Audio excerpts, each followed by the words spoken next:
بسم اللہ الرحمن الرحیم۔ السلام علیکم ورحمۃ اللہ وبرکاتہ۔ اسلامک نالج ان اردو میں آپ کو خوش آمدید کہتے ہیں۔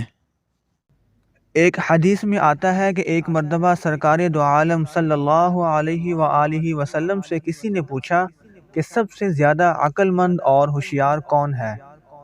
آپ صلی اللہ علیہ وآلہ وسلم نے جواب دیا کہ جو موت کو کثرت سے یاد کرے اور موت کے بعد کی تیاری کرے، وہ سب سے زیادہ ہوشیار اور عقل مند ہے۔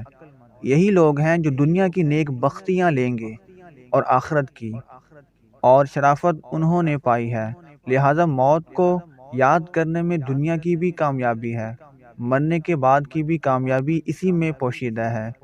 اس لیے انسان موت کو جتنا یاد کرے گا اتنا ہی اس کو حساب و کتاب کا دھڑکا لگا رہے گا۔ اس کو یہ فکر رہے گی کہ جو کچھ کرنا ہے سوچ سمجھ کر کرنا ہے۔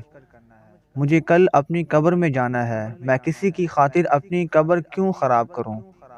زبان سے کچھ بولے گا تو سوچ سمجھ کر بولے گا، ہاتھ پیر چلائے گا تو سوچ سمجھ کر چلائے گا، بات کرے گا تو احتیاط سے بات کرے گا، لین دین کرے گا تو احتیاط سے کرے گا، اور اسی طرح خود بخود اس کے تمام معاملات میں درستگی و تہذیبی پیدا ہوتی جائے گی۔ دعا ہے کہ اللہ تعالی ہمیں کثرت سے موت کی تیاری کرنے کی توفیق عطا فرمائے۔ وآخر دعوانا ان الحمد للہ رب العالمین۔